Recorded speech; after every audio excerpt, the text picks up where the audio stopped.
Hello dear friends, इस lecture में हम लोग बात करेंगे 75 क्वेश्चंस पर। पहला प्रश्न ले लेते हैं। इसमें कहा गया है कि भारतीय विद्याशास्त्रीय परिप्रेक्ष्य से संबंधित निम्नलिखित कथनों पर विचार कीजिए। अब भारतीय विद्याशास्त्रीय परिप्रेक्ष्य क्या होता है, सबसे पहले ये बता देते हैं। भारतीय विद्याशास्त्र का मतलब है कि भारत के जो पौराणिक जो जानकारियाँ हैं, पौराणिक जो ग्रंथ हैं, उनके बारे में जानकारी करना, और ये जो जिनके लिखित साक्ष्य उपलब्ध होने चाहिए, यानी कि उनके जो है एक तरीके के डॉक्यूमेंट होने चाहिए। इस जो विधा को पर काम करने के लिए भारतीय समाजशास्त्री जीएस घुरिये का नाम बहुत ही जाना पहचाना है, बल्कि वही इसके फाउंडर हैं, इसलिए इंडोलॉजी के फाउंडर जीएस घुरिये को माना जाता है। अब ऑप्शन पर आते हैं। इनमें भारतीय समाज को समझने के लिए ग्रंथों और महाकाव्यों का प्रयोग किया जाता है। पहला पॉइंट सही है। दूसरे पॉइंट में कहा गया है कि इसमें आधुनिक भारतीय संस्थाओं की व्याख्या प्राचीन ग्रंथों से प्राप्त की जा सकती है, ये भी सही है। तीसरा पॉइंट, जो ग्रंथ जितना प्राचीन होगा उसकी प्रामाणिकता उतनी ज़्यादा होगी, ये भी है। इसमें पुस्तकीय अध्ययन पर जोर दिया जाता है। तो इस तरह से चारों विकल्प सही हैं, ऑप्शन डी सही होगा। अगले प्रश्न पर आते हैं। इसमें मैच कराना है। जो पहला विकल्प कह रहा है कि प्रोफेसर AR पिल्ले और PN प्रभु, KM कपाड़िया और इरावती कर्वे दे रखा है। इधर बुक के नाम दे रखे हैं, बुक्स हैं ये। तो इसमें कह रहा है कि मैच कराओ। तो PN पिल्ले पहले का, इन्होंने जाति का अध्ययन किया था, तो ये पहले से तीसरे का मैच होगा। और उसके बाद B को दूसरे से मैच कराना पड़ेगा। PH प्रभु ने काम किया था हिंदू सोशल ऑर्गेनाइजेशन पर। KM कपाड़िया का जो स्टडी है वो है भारतीय हिंदू नातेदारी व्यवस्था के विश्लेषण पर। और इरावती कर्वे भारतीय समाज की विवेचना के लिए काफ़ी इन्होंने काम किया है, और इन्होंने परिवार विवाह पर बहुत अच्छा वर्क किया है, इसलिए ऑप्शन बी सही होता है। अगले प्रश्न पर आते हैं, प्रश्न नंबर 3 पर। इसमें कहा गया है निम्नलिखित समाजशास्त्रियों पर विचार कीजिए। और फिर इसमें फिर दे रखा है professor Pillai, GS Ghurye, KM Kapadia, Louis Dumont, M Srinivas, इनके बोस। उपरोक्त कथनों में से किसने भारतीय समाज का अध्ययन भारतीय विद्याशास्त्र के परिप्रेक्ष्य में नहीं किया है, यानी इंडोलॉजिकल पर्सपेक्टिव को नहीं अपनाया? तो इसका जो ऑप्शन है एम श्रीनिवास, इन्होंने क्षेत्र अध्ययन को अपनाया था, जबकि इनके गुरु जो जीएस घुरिये ने अपनाया था जो है बुकिश नॉलेज को, क्षेत्र अध्ययन को। पहला विकल्प ये हो गया। और उसका KM कपाड़िया ने भी यूज किया, इनके बोस ने नहीं यूज किया। इनका काम है बेसिकली ट्राइबल्स की स्टडी के बारे में। तो चौथा और छठा विकल्प है जो नहीं अपनाता है। अगले प्रश्न पर आते हैं, प्रश्न नंबर 4 पर। इसमें कहा गया है जीएस घुरिये से संबंधित निम्नलिखित कथनों पर विचार कीजिए। पहला विकल्प कह रहा है कि उन्होंने अपने अध्ययन का आधार भारतीय विद्याशास्त्र को अपनाया, बिल्कुल सही है। उन्होंने सोशियोलॉजिकल बुलेटिन नामक पुस्तक लिखी, इस बारे में दूसरा विकल्प है। और तीसरा विकल्प कह रहा है उन्होंने कास्ट एंड सिविलाइजेशन में तनाव का ऐतिहासिक तुलनात्मक अध्ययन किया। चौथा विकल्प कहता है जीएस घुरिये ने भारतीय कला, नृत्य और वेशभूषा पर पुस्तकें व लेख लिखकर इनमें अपनी रुचि प्रदर्शित करी। तो ये चौथा विकल्प जो है वो सही है। चूंकि प्रश्न में पूछा कौन सही नहीं है, तो अब बात करते हैं दूसरे और तीसरे विकल्प पर। पहला विकल्प सही है, सोशियोलॉजिकल बुलेटिन उनकी रचना नहीं है, ये गलत हो जाता है। और कास्ट एंड सिविलाइजेशन में तनाव का ऐतिहासिक तुलनात्मक अध्ययन किया, ये भी गलत हो जाता है। अब 5वें नंबर प्रश्न पर आते हैं। इसमें कहा गया है लुई ड्यूमास से संबंधित कथनों पर विचार करिए। ये बहुत ही इंपॉर्टेंट सीरीज है। आप लोग मेरे चैनल को ज़्यादा से ज़्यादा सब्सक्राइब कीजिए, आपको बहुत ज़्यादा फायदा होगा, ये गारंटी है। इसमें वे भारतीय विद्याशास्त्र शास्त्रीय परिप्रेक्ष्य के समर्थक थे। पहला विकल्प ये कह रहा है, ठीक है। इंडोलॉजिकल अप्रोच को समर्थन कर रहे थे। अभी पीछे भी इससे जुड़ा क्वेश्चन था। उन्होंने contribution to sociology, Indian sociology नामक पत्रिका का संपादन किया। ये भी सही है, ये कभी नहीं पढ़ा होगा। उन्होंने भारतीय समाज व्यवस्था के कई पक्षों से धर्म, विवाह, नातेदारी इत्यादि पर पुस्तकें लिखी थी। और ये सब जो है, ये एक बुक है होमो हायरार्किकस, इस पर उन्होंने क्या काम किया है। इसके 2 अंग हैं, एक है सेक्रेट, एक है प्रोफेन। प्रदूषण और शुद्धता के सिद्धांत को आधार बनाया है। ये एक वेस्टर्न फिलोसफर हैं, सोशोलॉजिस्ट हैं। इन्होंने भारत में काम किया था और दक्षिण भारत के समाजों का अध्ययन करके ये सब निष्कर्ष निकाला था। अब छठे नंबर प्रश्न पर आ जाते हैं। ये एकदम डिफरेंट टाइप का क्वेश्चन है, इसमें चैप्टर्स दिए, ये एकदम एकेडमिक प्रश्न हो जाता है कि होमो हायरार्किकस जो बुक्स हैं उसके चैप्टर के हिसाब से बताना है कि उस चैप्टर में क्रमवार से क्या कहा गया है। तो पहले का दूसरा सही होगा, यानी दूसरे चैप्टर में व्यवस्था के संरचना के बारे में बताया गया है। और बी का पहला सही होगा, इसमें संस्तरण के बारे में बताया, हायरार्की के बारे में, ब्राह्मण क्षत्रिय वैश्य शूद्र के बारे में। और जो है चौथे चैप्टर में श्रम विभाजन के बारे में बताया गया है। और 9वें चैप्टर में सहवर्ती एवं सहनिवास के बारे में बताया गया है, में निहितार्थ के बारे में बताया गया। इसलिए विकल्प ए सही हो जाता है। 7वें प्रश्न पर आते हैं फ्रेंड्स। इसमें कहा गया है लुई डुमा का मानना है कि भारत एक ऐसा धार्मिक समाज है जो जाति व्यवस्था के शुद्ध संस्तरण व्यवस्था से परिचालित है। उन्होंने जाति के अध्ययन हेतु भारत विद्याशास्त्र संरचनात्मक उपागम दोनों के प्रयोग की बात की है। मतलब उन्होंने कहा कि इंडोलॉजी अप्रोच भी अपनाओ और स्ट्रक्चर फंक्शन अप्रोच भी अपनाओ, यानी कि जिसकी बात करते हैं एम एन श्रीनिवास, और इंडोलॉजी की जैसा कि मैंने बताया बात करते हैं जीएस घुटी महोदय। तो इस तरीके से इसके दोनों कथन सत्य हो जाते हैं, पहला भी कथन सत्य है, दूसरा भी कथन सत्य है।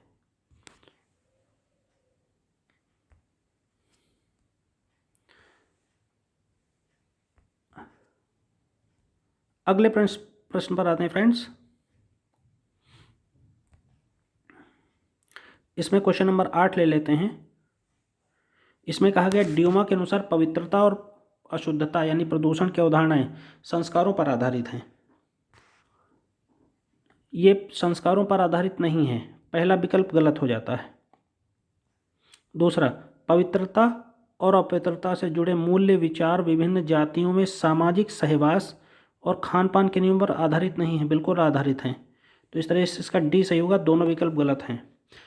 9वें नंबर प्रश्न पर आते हैं मित्रों। इसमें कहा गया है कि संरचनात्मक प्रकारवाद का विकास उद्विकासी ऐतिहासिक तुलनात्मक परिप्रेक्ष्य की सीमाओं को दूर करने के प्रयास के परिणाम स्वरूप किया गया। पहला विकल्प एकदम सही है। दूसरा विकल्प, इस उपागम ने वास्तविक तथ्यों का पता लगाने के लिए काल्पनिक तथ्यों को नकार दिया। इसका दूसरा विकल्प भी सही है।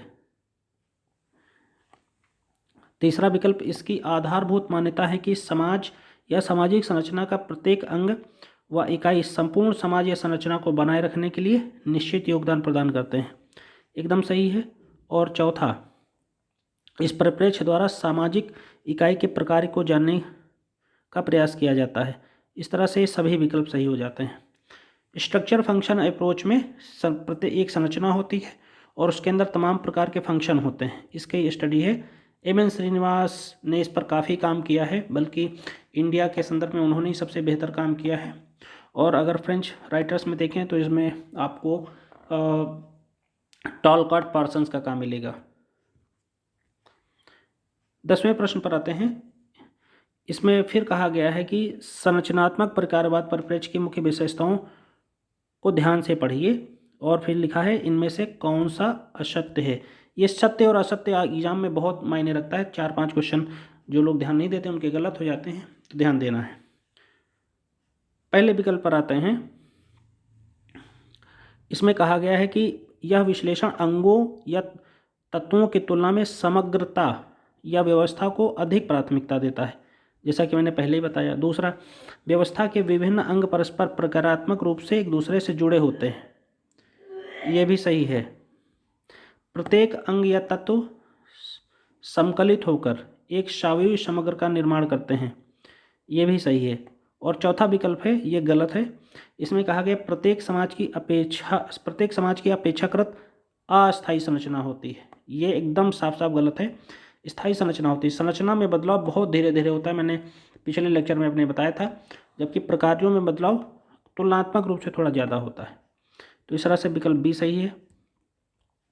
11 नंबर पर आते हैं। इसमें कहा गया है कि श्रीनिवास ने रामपुरा का संरचनात्मक प्रकारात्मक अध्ययन से संबंधित निम्नलिखित कथनों को पढ़ें और वहाँ प्रचलित सामाजिक व्यवस्था में क्या सत्य नहीं था। एग्जैक्टली बुक पर गए हैं रामपुरा के अध्ययन पर, तो ये एक सीधा क्वेश्चन पूछा था, रामपुरा का अध्ययन किसने किया, तो इस तरह से एक तो आपके पास ये जवाब है। तो यहाँ पर उन्होंने क्या सत्य नहीं है कहा है, तो उन्होंने कहा कि ओकालिंगा प्रभु जाति थी, सही है। ये क्वेश्चन पूछा था ओकालिंगा वर्ग था कि जाति थी, अपने आप में क्वेश्चन है। दूसरा, जनसंख्या का 80% भाग कृषि पर निर्भर था, नहीं, लोग अन्य जो है क्राफ्ट वगैरह के भी काम करते थे। और तीसरा, जजमानी व्यवस्था का प्रचलन था, ये भी गलत है। दूसरा और तीसरा गलत है। अगले प्रश्न पर आते हैं। इसमें क्या कहा गया है,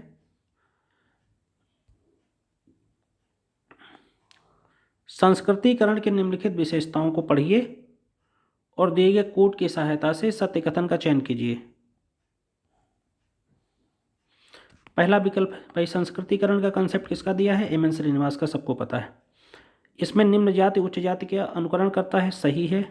यह दावा वस्तुतः 2 पीढ़ी तक करना पड़ता है, यह भी सही है, 2 या 2 से अधिक पीढ़ी कहा गया है। संस्कृतिकरण से केवल एक पदमूलक यानी सिचुएशनल, इंग्लिश में सिचुएशनल चेंज होता है, संरचनात्मक नहीं होता है। संस्कृतिकरण केवल एक जाति तक सीमित नहीं बल्कि यह अनेक जातियों में भी पाया जाता है कि अनेक जातियाँ जो है अपनी जाति से उच्च जाति बनने की कोशिश करती हैं। तो विकल्पों को ले लेते हैं। यहाँ विकल्पों में सभी विकल्प सही हैं। 13 नंबर क्वेश्चन पर आते हैं। इसमें क्या कहा गया है, इसमें कहा गया है संस्कृतिकरण परिवर्तन की एक प्रक्रिया है, ठीक है। ये इसमें बदलाव को समाहित किया गया है, निम्न जाति उच्च जाति की तरफ आकर्षित होती है। पश्चिमी शिक्षा औद्योगिकरण संस्कृतिकरण को बढ़ावा देते हैं, ये भी सही बात है, लेकिन दोनों मेल नहीं खाते, बी ऑप्शन सही होगा। 14 नंबर क्वेश्चन पर आते हैं। सामाजिक परिवर्तन मात्र सामाजिक संबंधों में होने वाला परिवर्तन है, जबकि सांस्कृतिक परिवर्तन धर्म, ज्ञान, विश्वास, कला, साहित्य, प्रथा, कानून आदि सभी क्षेत्रों में होने वाला परिवर्तन है।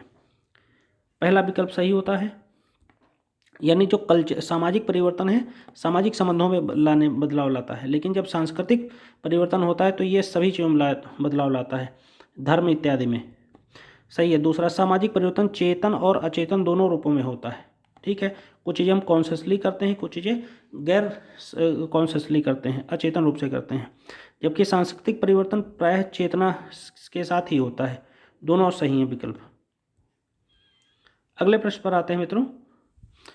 इसमें कहा गया सामाजिक परिवर्तन सामाजिक संगठन में घटित होता है, ठीक है। दूसरा विकल्प कहा गया है सामाजिक संगठन सामाजिक परिवर्तन का प्रतिफल है, इसका ए विकल्प सही है, दोनों विकल्प सही हैं। आगे आते हैं 16 नंबर क्वेश्चन पर। सामाजिक परिवर्तन प्रगति की पूर्वापेक्षा है, ठीक है, यानी कि सामाजिक प्रगति की पूर्वापेक्षा है, प्रगति के लिए अपरिहार्य है, इसलिए कहा गया है। दूसरा नंबर पॉइंट जो कहा गया है, इसमें कहा गया है किसी भी तरह का सामाजिक परिवर्तन प्रगति ला सकता है, नहीं, साफ गलत है, इसलिए विकल्प सी सही होगा। 17 नंबर प्रश्न पर आते हैं। निश्चित निर्धारण की सामान्य प्रक्रियाएं जिस प्रणाली में स्थान लेती हैं उसके दाएं में धीरे धीरे परिवर्तन होता रहता है।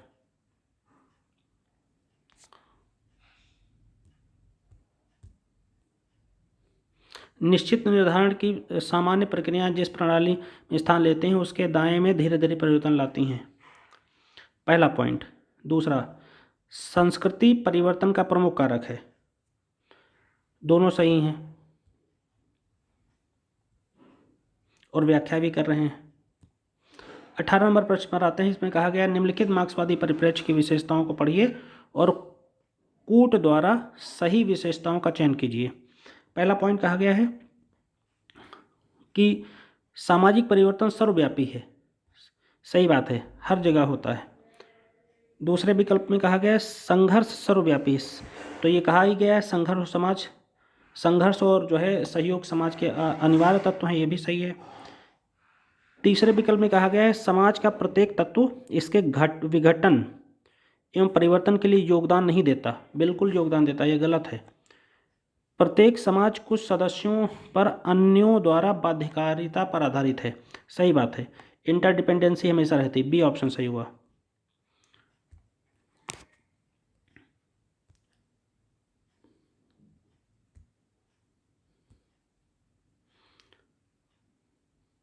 अगला प्रश्न लेते हैं मित्रों, 19 नंबर क्वेश्चन।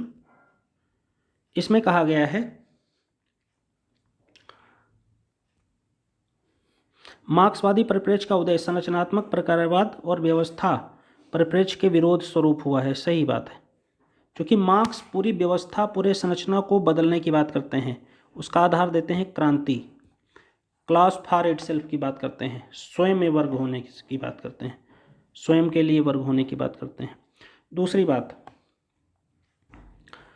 इसमें दूसरा पॉइंट क्या कह रहा है, इसमें व्यवस्था इसमें पाए जाने वाले तनाव व संघर्ष के आयामों को अत्यधिक महत्व दिया जाता है, ये भी सही है। इसका मानना है कि वर्तमान में सामाजिक जीवन में सहमति न होकर असहमति, प्रतिस्पर्धा, स्वार्थों के संघर्ष की प्रधानता होती जा रही है, ये भी सही है। चौथा, Simmel, Coser, Marx, Dahrendorf, Collins, ड्यूक इसके समर्थक हैं, तो ये सब लोग इनके अनुयायी थे। सारे विकल्प सही होते हैं, ऑप्शन डी सही है। फिर अगले प्रश्न पर आते हैं, डीपी मुखर्जी के मार्क्सवादी परिप्रेक्ष्य से संबंधित कथनों पर विचार करो भाई। पहला विकल्प क्या कहता है, उनका मानना था कि नगरों में स्वेच्छावाद, डीपी मुखर्जी। अब पहले डीपी मुखर्जी के बारे में बता देते हैं, ये लखनऊ विश्वविद्यालय में पढ़ाते भी थे। इनका कहना था कि बुक्स कम लिखो बल्कि युवाओं को, ह्यूमन रिसोर्स को ज़्यादा डेवलप करो।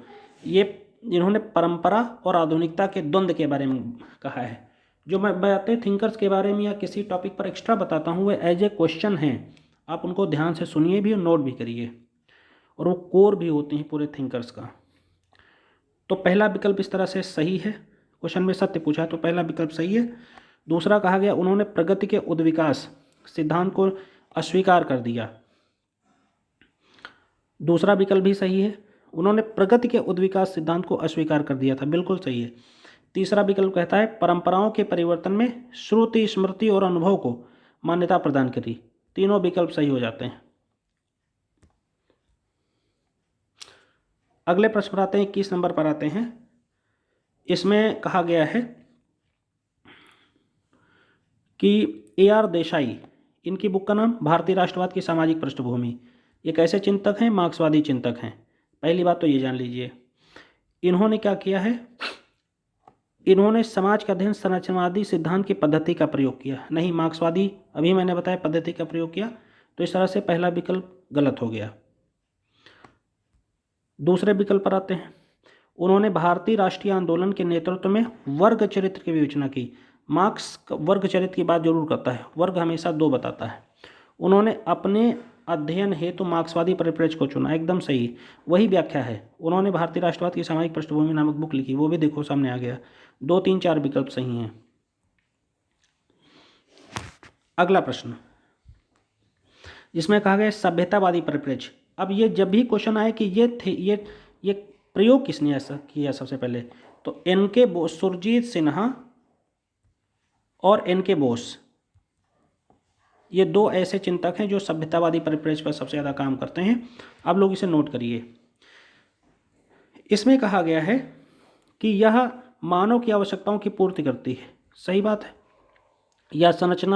यह संचरणशील है, मोबिलाइज है, सही है। अग्रसर का गुण इसमें भी निहित होता है, सही है। यह मानव के बाह्य आचरणों से संबंधित है, यह भी सही है। तो चारों विकल्प सही हो गए। अगला प्रश्न 23 नंबर क्वेश्चन पर आते हैं। 23 नंबर प्रश्न, इसमें क्या कहा गया है, सभ्यतावादी परिप्रेक्ष्य से संबंधित कथनों पर विचार करिए। तो पहला विकल्प लेते हैं। इसमें कहा गया है कि सामाजिक वास्तविकता के अध्ययन में सभ्यता को आधार बिंदु माना जाता है, बिल्कुल सही है। दूसरा, यह वस्तुनिष्ठ वैज्ञानिक विधियों से अध्ययन करता है, सही है। इनके बोस एवं सुरजीत सिन्हा द्वारा अपनाया गया, अभी देखो आ गया, पिछले क्वेश्चन में मैंने बताया था, सभ्यता ही समाज का दर्पण है, बिल्कुल सही है। ये लाइन अपने आप में एक क्वेश्चन है। इसी से समाज की संरचना एवं विशिष्ट लक्षणों का परिचय प्राप्त होता है, सभी सही हैं, ऑप्शन में सभी सही हैं। मित्र अगले प्रश्न पर आते हैं। इसमें कहा गया है कि डॉक्टर B.R. अम्बेडकर से संबंधित निम्नलिखित कथनों पर विचार करो। सबसे बेस्ट तरीके का एक्सप्लेनेशन, सबसे वैल्यूएबल एक्सप्लेनेशन मैं दे रहा हूँ, आप लोग सबसे ज़्यादा लाभान्वित हो सकते हैं, हमारे कोर्स भी ले सकते हैं। इसमें पहला ऑप्शन है 1927 में उन्होंने बम्बई विधानसभा का सदस्य मनोनीत किया गया था, ठीक है।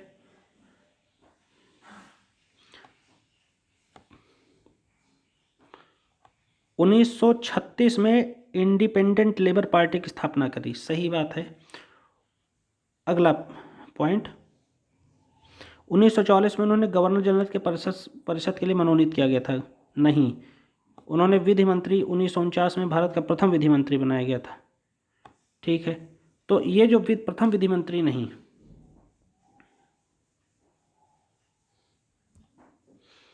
अच्छा, वो किस गोलमेज सम्मेलन में भाग लिए थे, जरा कमेंट करके बताइए आप लोग। 25 नंबर प्रश्न पर आते हैं मित्रों। 25 नंबर प्रश्न में कहा गया है कि GS Ghurye, Louis Dumont, SC Dube और DP मुखर्जी को दे रखा है। अब कह रहा है कि इनसे मिलान करवाइए, सही विकल्पों का मिलान करवाते हैं, ठीक है। तो पहले का सही है GS घुर्ये, सिटीज़ एंड सिविलाइजेशन, मैंने भेजा था नोट्स में, ये सही है। दूसरा,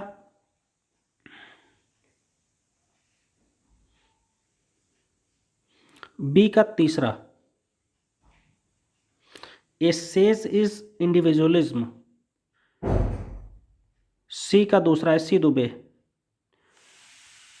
ट्राइबल्स या ट्रिबल लिखा है, ट्राइबल होना चाहिए, हेरिटेज ऑफ इंडिया, और DP मुखर्जी का सोशोलॉजी ऑफ इंडियन कल्चर। इस तरह से ऑप्शन बी सही हो जाता है।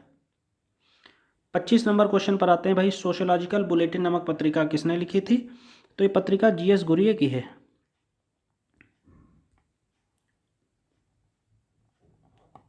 प्रकाशन, ये पॉइंट सही है। Caste and race in India, रटा रटाया क्वेश्चन है, कमेंट करके बताइए कौन है। इसका जवाब मैं नहीं बताऊंगा। अगले प्रश्न पर आते हैं। SC दुबे की ओर की अमर कृति भारतीय ग्राम समाज, मैंने कल भी बताया था, इंडियन विलेजेस इनकी बुक है। शमीरपेट गांव का अध्ययन वर्णित है, कहाँ के लिए? तो ये अध्ययन है भाई, शमीरपेट पड़ता है आंध्र प्रदेश में, ये वही आंध्र प्रदेश है जहाँ ज़्यादा राजधानियाँ बनाने जाने की बात चल रही है। अगले प्रश्न पर आते हैं। भारतीय विद्याशास्त्र परिप्रेक्ष्य किसने अपनाया? इंडोलॉजी अप्रोच, आँख मूंद कर लगाइए, GS घुर्ये, पीछे आप करते हुए आए हैं। फिर इंडियन सोशोलॉजिकल सोसाइटी की स्थापना किसने की? अभी भी ये काम करती है और उसमें कई लोग सदस्य होते हैं, जो कई यूनिवर्सिटीज़ के प्रोफेसर, HOD वगैरह। इसका जवाब है GS घुर्ये ने बनाया था। Hierarchy and marriage alliance in south India kinship, इस प्रश्न का जवाब है लुई ड्यूमॉन्ट। अगला प्रश्न, किसने कहा है कि भारत एक ऐसा धार्मिक समाज है जो जाति व्यवस्था के शुद्ध संस्करण से परिचालित है? 32 नंबर प्रश्न, ये कहा है डेविड हार्डिमैन ने। डेविड हार्डिमैन भी काम करते हैं बेसिकली SCs पर, ट्राइबल्स पर, इनका काफ़ी काम है। और इन्होंने एक किताब लिखी थी द महादेवी कॉलेज, और उसमें एक देवी आती हैं, फिर वो बताती हैं कैसे शुद्धता पर काम किया जाए। तो इस दलितों के उद्धार पर इनका काफ़ी काम है। अगले प्रश्न पर आते हैं मित्रों।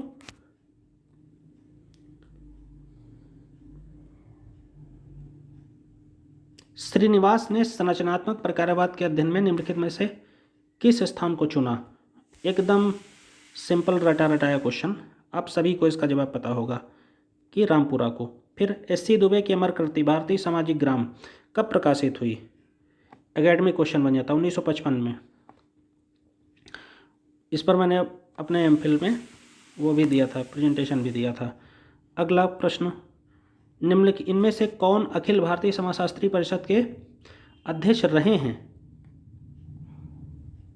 ये एस.सी. दुबे हैं। अगला प्रश्न आता है स्थिति, अब ये कोड से इसको एज इट इज याद रखना पड़ता है। स्थिति, शक्ति और सीमित साधनों के मूल्यों और अधिकारों के लिए होने वाले संघर्ष को ही सामाजिक संघर्ष कहा जाता है। कीवर्ड्स से पकड़ना होता है, संघर्ष शब्द जोड़ा गया है। जैसे ही संघर्ष आता है वैसे ही आप ऐसे थिंकर्स को पकड़ते हैं। लुई कोजर हालांकि प्रकारवादी संघर्ष है और इस ये मानते हैं। प्रॉब्लम ऑफ इंडियन यूथ, ये बुक किसकी है भाई? तो इस किताब को लिखा गया है डी.पी. मुखर्जी ने, परंपरा आधुनिकता द्वंद्व वाले। अगला प्रश्न आता है भारत हेतु समाजशास्त्र के स्थायी विकास की प्रथम शर्त यह है कि इसके और शास्त्रीय भारतीय विद्याशास्त्र के मध्य उचित संबंधों की स्थापना हो।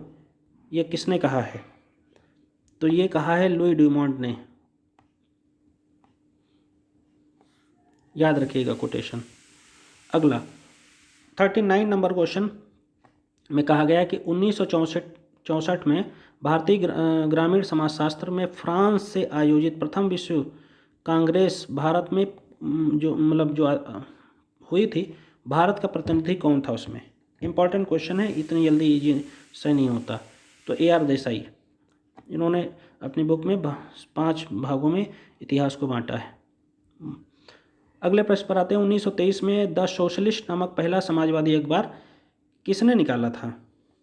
तो ये निकाला था S.A. डांगे ने। अगले प्रश्न पर आते हैं मित्रों, इसमें क्या कहा गया है कि पुस्तकों को कालक्रम के अनुसार मिलाना है।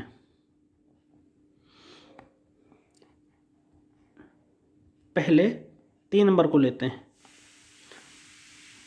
ये नंबर 1 पर होगा, फिर उसके बाद 1 नंबर को लेते हैं, ये नंबर 2 पर होगा, फिर 4 नंबर को लेते हैं और फिर उसके बाद 2 नंबर को लेते हैं। तो इस तरह से बी विकल्प सही हो जाता है। अगले विकल्प आते हैं A.R. देसाई की कौन सी कृतियां हैं? Social background of Indian nationalism में लगातार कह रहा हूं आप लोगों से। और फिर दूसरी जो कृति है प्रॉब्लम ऑफ इंडियन यूथ, ये नहीं है, अभी मैंने बताया डी.पी. मुखर्जी की। Science and sciences changing society, ये भी नहीं है। रूरल सोशोलॉजी इन इंडिया, ये है। तो ये पहली और चौथी किताब है। अगले प्रश्न पर आते हैं मित्रों, इसमें क्या कहा गया 43 नंबर क्वेश्चन में कि भारतीय राष्ट्रवाद की सामाजिक पृष्ठभूमि मार्क्सवादी परिप्रेक्ष्य के आधार पर अंतर्राष्ट्रीय आंदोलन का विश्लेषण करने वाली प्रमुख कृति है। बिल्कुल सही है, लेकिन यहाँ पर देखो क्या लिखा है, अंतर्राष्ट्रीय आंदोलन का विश्लेषण करने वाली। ये इसका विश्लेषण नहीं, ये भारतीय स्वतंत्र आंदोलन का विश्लेषण करने वाली है, भारतीय, इसलिए ये गलत हो गया विकल्प। दूसरे विकल्प पर आते हैं, भारतीय राष्ट्रवाद की सामाजिक पृष्ठभूमि में जाति एवं कृषि के लिए आंदोलन करने वाली प्रमुख कृति माना जाता है। जाति और कृषि के लिए स्वतंत्रता संघर्ष के लिए, कृषि करने के लिए स्वतंत्रता संघर्ष के लिए, और इसमें मजदूरों के शोषण की बात करी गई है। और अगले प्रश्न पर आते हैं, भारतीय राष्ट्रवाद की सामाजिक पृष्ठभूमि में राष्ट्रवाद को 3 चरणों में बांटा गया है। नहीं, जैसा कि मैंने पहले कहा 5 चरणों में बांटा गया है। अगले प्रश्न पर आते हैं, भारतीय राष्ट्रवाद की सामाजिक पृष्ठभूमि के अध्ययन में मार्क्सवादी विचारधारा पद्धति का प्रयोग किया गया है। पहले ही बता चुका हूँ, एकदम सही, इसलिए विकल्प डी सही लगा लो तुरंत।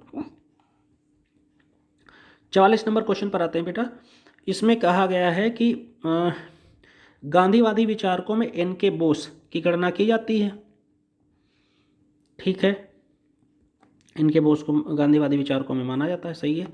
दूसरा, डी.पी. मुखर्जी मार्क्सवादी के स्थान पर मार्क्स शास्त्री कहलाना बहुत पसंद करते थे। बिल्कुल सही, कि यानी मार्क्स की व्याख्या सोशोलॉजिस्ट स्टाइल में करना चाहते थे, इसलिए मार्क्स शास्त्री अपने आप को कहा करते थे। तीसरा, समीरपेट गांव के निवासियों ने धार्मिक गतिविधियों की चर्चा के लिए इसे तो चुना नहीं। तीसरा और जो चौथा विकल्प है ये गलत है पूरे तरीके से, तो पहला और दूसरा सही है, इसको टिक करते हैं, आगे बढ़ते हैं। अगला, इन्होंने भारतीय राजनीति में राजनीतिक गुटबाजी का अध्ययन किया। अच्छा, विकल्प ले लेते हैं। पहला सुरजीत सिन्हा, दूसरा विकल्प है डेविड हार्डिमैन, तीसरा अम्बेडकर, चौथा जो है AR देसाई। डेविड हार्डिमैन विकल्प सही है। अगला, प्रभावी व्यक्ति होते हैं, प्रभावी जाति नहीं होती, ये किसने कहा? कोर्ट से डायरेक्ट याद करना पड़ता, SC दुबे ने कहा था। अगले विकल्प पर आते हैं, क्वेश्चन पर आते हैं। निम्नलिखित समाजशास्त्री में से किस एक ने जाति को विस्तृत स्वजन समूह कहा है? विस्तृत स्वजन समूह, ये 3 शब्द इंपॉर्टेंट हैं। इसका जवाब होगा इरावती कर्वे। भारतीय जाति व्यवस्था नातेदारी पर इनका काफ़ी काम है। अगले प्रश्न पर आते हैं मित्रों, 48 नंबर क्वेश्चन में। ये क्वेश्चन कहता है कि निम्नलिखित कथनों की सूची मिलान कराना है, तो इसमें पहले का दूसरा सही है। जैसा कि मैं बता चुका हूँ, सुचिता प्रदूषण की बात डुइमा कर रहे हैं, प्रभु जाति की या प्रधान जाति की बात MN श्रीनिवास कर रहे हैं, जनजाति जाति कृषक निरंतरता की बात कौन कर रहा है? सुरजीत सिन्हा। जैसा कि मैंने बताया, जनजातियों का अध्ययन करते हैं। जाति का गुणात्मक और अंतः क्रियात्मक संबंधों की बात मिक्की मेरियट कर रहे हैं। तो विकल्प कौन सही हो जाएगा? D। इंटरेस्टिंग क्वेश्चन था। 49 नंबर प्रश्न पर आते हैं मित्रों। इसमें कहा गया है कि भारतीय विद्याशास्त्र की मान्यताएं नहीं हैं। पहला विकल्प है किसी समाज का अध्ययन उसकी ऐतिहासिक पृष्ठभूमि या अतीत को समझे बिना नहीं संभव है, पहला विकल्प। दूसरा विकल्प में कहा गया है कि धर्म ग्रंथों, महाकाव्यों, ऐतिहासिक प्रलेखों में वर्णित सामग्री ही संबंधित समाज का आदर्श चित्रण करती है। अब नीचे ले लेते हैं, इसके और विकल्प हैं कि क्या पूछा गया इसमें।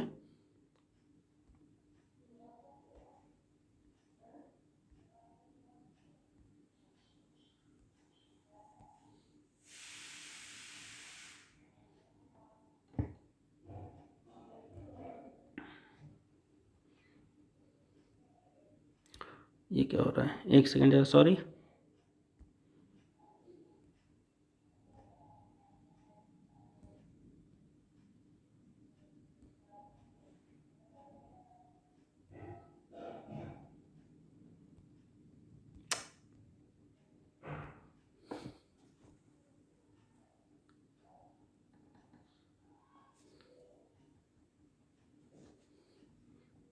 फ्रेंड्स, हम लोग क्वेश्चन नंबर 50 से बात करेंगे, पुराने क्वेश्चन उसको छोड़ देते हैं, 49 को।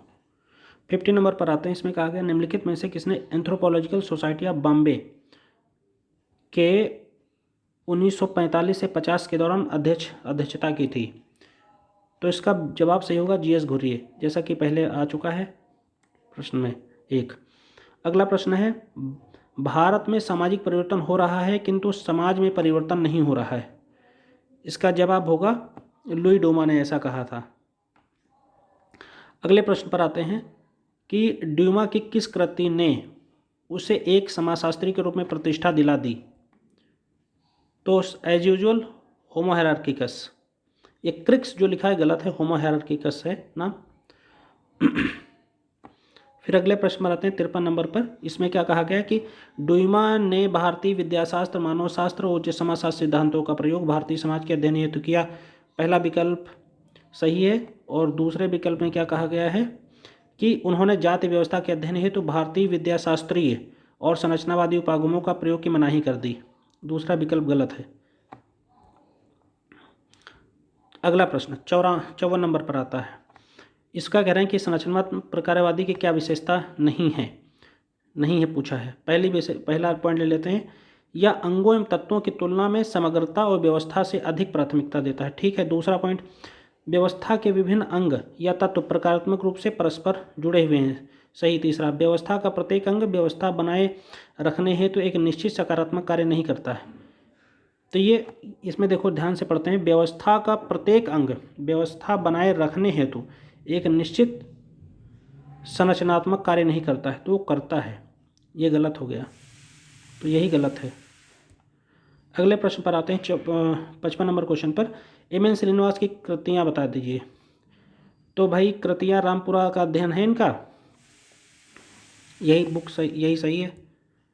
अगला प्रश्न आता है 57 नंबर क्वेश्चन। इसमें क्या कहा गया है? इसमें कहा गया है कि निम्नलिखित कथनों पर विचार कीजिए। संस्कृति सामाजिक गतिशीलता की एक प्रक्रिया है। संस्कृतिकरण सही है। संस्कृति के विभिन्न आदर्श प्रतिमान सही है। यह एक व्यक्तिक प्रक्रिया है। अगला विकल्प, जाति संस्करण में उच्च जाति अपनी निम्न जाति का दावा जाति संस्करण में उच्च जाति अपनी निम्न जाति का दावा करती है। ये कैसे पॉसिबल है? कौन सी विशेषता नहीं है? तो इसमें 3 और जो 4 ऑप्शन है, यह एक व्यक्तिक प्रक्रिया नहीं है, सामूहिक प्रक्रिया है। और उच्च जाति का दावा निम्न जाति नहीं करती, निम्न जाति उच्च जाति होने का दावा करती है। तो तीसरा चौथा विकल्प गलत है, यानी ए ऑप्शन गलत है यहाँ पर। आगे आते हैं, समीरपेट के निवासियों की धार्मिक गतिविधियों की चर्चा दुबे ने 3 आधारों पर की है। कौन सा आधार इसमें शामिल नहीं है? संस्थात्मक संघर्ष कुछ मात्रा में आवश्यक रूप से अकार्यात्मक होने की अपेक्षा समूह के निर्माण एवं सामूहिक जीवन की निरंतरता के लिए आवश्यक तत्व है। तो इसका ये परिप्रेक्ष्य है मार्क्सवादी परिप्रेक्ष्य। अगला, ए.आर. देसाई भारतीय राष्ट्रवाद सामाजिक पृष्ठभूमि के अध्ययन हेतु तो कौन सा उपागम अपनाते हैं? तो एज यूजुअल मार्क्सवादी उपागम का प्रयोग करते हैं। अगला, सभ्यता से हमारा अर्थ है उस संपूर्ण प्रविधि या संगठन से है जिसे कि मनुष्य ने अपने जीवन की दशाओं को नियंत्रित करने के प्रयत्न से बनाया है। तो ये कंसेप्ट है मैकाइवर एंड पेज का, या ये रटना पड़ता है ऐसे क्वेश्चंस को। अगला, अब व्याख्या करें वो ठीक है, लेकिन याद ही कर लेना चाहिए। 62 नंबर क्वेश्चन पर आते हैं। इसमें कहा गया है सभ्यतावादी परिप्रेक्ष्य के विचारक कौन है? तो जैसे मैंने बताया था, इनके बोस, सुरजीत सिन्हा। ऑप्शन 2 और 4 दिया, डी ऑप्शन सही है। पहले ही मैंने बता दिया था, देखो क्वेश्चन हूबहू वही आ रहे हैं, आपको ये याद रखना है, जबकि मैंने पहले से देखा नहीं था। 63 नंबर क्वेश्चन पर आते हैं। निम्नलिखित कृतियों में इनके बोस की कृतियों का नाम बता दीजिए। तो इनके बोस की कृति है ये सभियाँ, मतलब ये सभी sorry, cultural anthropology, problems of nationalism, tribe life in India. मैं जल्दी, लंबा लेक्चर ना बने इसलिए थोड़ा जल्दी बोल रहा हूँ, उसमें थोड़ा बहुत गलत हो जा रहा है। दलितवादी परिप्रेक्ष्य के समाजशास्त्रीय विचारकों का समर्थन किया गया। फिर ऑप्शन दे रखे हैं, फिर उसमें मैच कराना है कौन सही कौन गलत। तो दलित जो परिप्रेक्ष्य है, इसमें ऑप्शन ले लेते हैं। जाति व्यवस्था का विरोध किया गया है, सही है। अछूतों के सुधार पर बल दिया गया है, सही है। दलितों हेतु पृथक प्रतिनिधित्व की बात की गई है और श्रमिकों के हितों का समर्थन किया गया है, सभी विकल्प सही हैं। इस पर अंबेडकर काम करते हैं, सुरजीत सिन्हा काम करते हैं, इनके बोस काम करते हैं, डुइमा का काम है, गांधी जी का काम है, ये सब लोग इस पर काफ़ी काम करते हैं। आगे है, डेविड हार्डमैन संबंधित थे किससे? तो ये दलितवादी परिप्रेक्ष्य से, अभी मैंने पीछे क्वेश्चन में बताया है। फिर अगला, प्रभु जाति की क्या विशेषताएं नहीं हैं? तो ये बहुत इंटरेस्टिंग क्वेश्चन है, बहुत ज़्यादा पूछा जाता है। ये जो लास्ट ऑप्शन है, जाति संस्करण के निम्न सामाजिक स्थिति पर, ये गलत है, उच्च जाति की स्थिति पर है। एक बात और है कि इसको पहले क्या कहते थे, प्रभु जाति को क्या कहते थे पहले श्रीनिवास ने क्या कहा था? ब्राह्मणीकरण कहा था। बाद में इसको प्रभु जाति या डोमिनेंट कास्ट कहा। लोनी खंड का अध्ययन किसने किया भाई? तो ये बहुत ही रटा क्वेश्चन ये भी है, बहुत पूछा जाता है। इसका जवाब ले लेते हैं, G.S. घुरिये इसका जवाब है। फिर लास्ट पेज पर आ जाते हैं।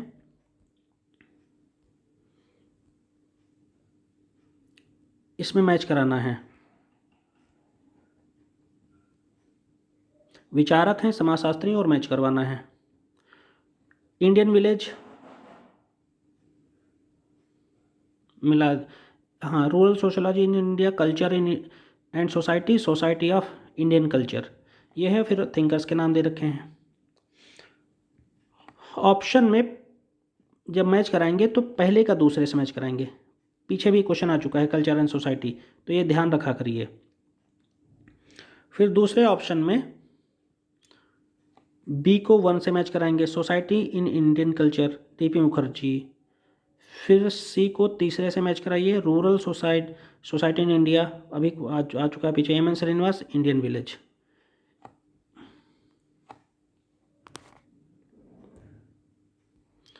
अगले प्रश्न पर आते हैं। 69 नंबर क्वेश्चन में इसमें क्या कहा है, ग्रामीण समुदाय की कौन सी विशेषता नहीं है। इसमें ग्रामीण समुदाय में प्राथमिक संबंध होते हैं, द्वितीयक नहीं, यही विशेषता नहीं है। आगे बढ़ते हैं। इसमें कहा गया जनजाति संस्कृति अपनी अस्मिता खो रही है। दूसरा पॉइंट, जनजातियों में आत्मसातकरण के कारण संक्रियाएं होती रहती हैं, यानी एसिमिलेशन होता है, ये लोग एक दूसरे से कल्चर को इंटरेक्ट करते हैं, तो ये इसके कारण जो है वो फंक्शनैलिटी बनी रहती है। ये ऑप्शन सही व्याख्या भी कर रहा है। दूसरा क्वेश्चन 71 नंबर क्वेश्चन क्या कह रहा है कि सामाजिक विकास के विकासवादी प्रारूप का अधिकार समाजशास्त्रियों के द्वारा परित्याग किया जा रहा है। ठीक, बिल्कुल, विकासवादी प्रारूप के अधिकार का परित्याग कर रहे हैं और मार्क्सवादी व्याख्याएं और व्याख्याओं पर ये लोग ज़्यादा जा रहे हैं। पहला विकल्प सही है। दूसरा पॉइंट क्या कह रहा है, सामाजिक विकास में तार्किकता की वृद्धि निहित है। दोनों विकल्प सही हैं, बी ऑप्शन सही है। फिर अगले प्रश्न पर आते हैं 72 नंबर क्वेश्चन में, कोटों की सहायता से कह रहे हैं स्पष्ट करो। इसमें कहा गया है कि बुक्स दे रखी हैं और मिलान कराना है, तो वही इजी क्वेश्चन है। इस क्वेश्चन का आप लोग जवाब बताएंगे, क्योंकि मैं बहुत बार इस क्वेश्चन का इस प्रश्न में जवाब बता चुका हूँ। 73 नंबर पर आते हैं। इसमें कहा गया है कि सभ्यतावादी दृष्टिकोण मूल रूप से मानव शास्त्रीय उपागम से जुड़ा हुआ है। ठीक है, पहला पॉइंट। दूसरे पॉइंट में क्या कहा गया है कि दलितवादी परिप्रेक्ष्य इतिहास के रूढ़िवादी एवं गूढ़ कथाओं से युक्त विवेचन को स्वीकार नहीं करता, ये बदलाव को स्वीकार करता है। दोनों विकल्प सही हैं, डी ऑप्शन सही हो जाता है। 74 number question, the social tension in India विषय वस्तु पूछा है। ऐसे प्रश्न आमतौर पर हायर एजुकेशन में भी नहीं आते हैं और यूजीसी नेट में ही आ सकते हैं, टीजीटी पीजीटी में भी नहीं आते हैं, लेकिन देख लेते हैं। तो पहले का दूसरा मैच कराइए, बी का पहला मैच कराइए, सी का चौथा, डी का तीसरा, बी ऑप्शन सही हो जाता है। 75 नंबर पर आते हैं। इसमें कहा गया है कि अंबेडकर की रचना कौन सी नहीं है। अनिलेशन ऑफ कास्ट है, बुद्धा इज ड्रामा है, the untouchables who are they, कौन अछूती, ये भी है, ये क्रिएट्स डेमोक्रेसी इंडिया, ये नहीं है। इनकी भारत पाकिस्तान का निर्माण या भारत का विभाजन, ये करके बुक है। तो इस तरह से मित्रों हम लोगों ने करीब 75 क्वेश्चन पर कंप्लीट बातचीत की है। आप लोग कमेंट करिए, हमारे चैनल को ज़्यादा से ज़्यादा सब्सक्राइब करिए। ये मैं प्रचार पहले नहीं कर रहा हूँ, लेकिन बाद में ज़रूर कर रहा हूँ, जिससे मैं भी लगातार कोशिश करता रहूँ। और थैंक यू वेरी मच, आप लोग तैयारी करते रहिए।